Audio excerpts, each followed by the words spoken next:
So I've been giving some thought to this thing we call our hero's journey. And many of us who start down this path, we realize that we're kind of fucked because there's no turning around. And before I was a coach, I was an actor, Shakespearean actor, and I was a writer and a director in advertising and did all these different things. And I taught acting. And one of the things we always talked about was the difference between comedy and drama and tragedy. Now, our goal as men is to live a dramatic life. And before I get into that, let's talk about what a comedic life or a tragic life looks like. Comedy is basically the escapades of a hero who lives in complete misunderstanding of the world. He doesn't see himself clearly. He doesn't see the world clearly. He has immense hope that whatever he's going to do, he's going to keep doing until it stops working, and then he'll try something else. It's kind of a comedic arrogance that he's always right, and you'll see it played out over and over and over. Now, the same misunderstanding is at the heart of tragedy. Tragic life is a comedic life. Misunderstandings and arrogance that their way of seeing the world is correct, and some kind of weird hope that if they just keep going, they're going to figure it all out.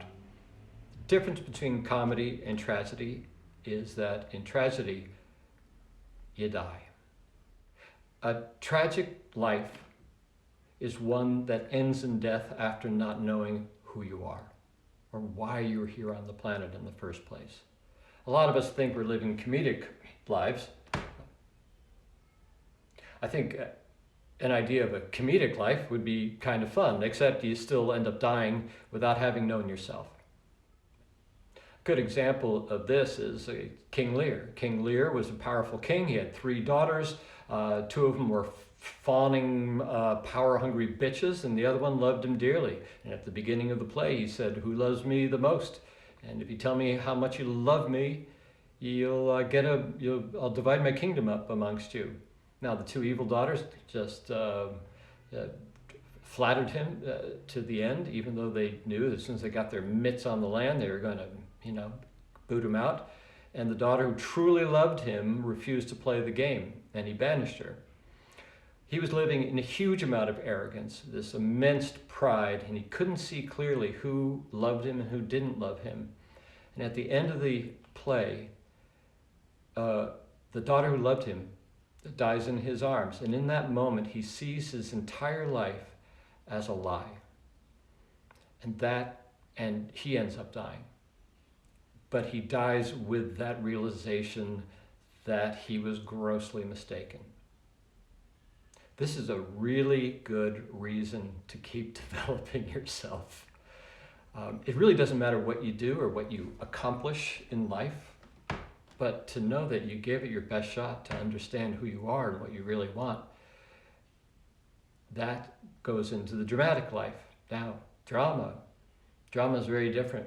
Drama is a man or woman, a hero, who does not have any idea early on what strength, wisdom, power that he or she has in himself.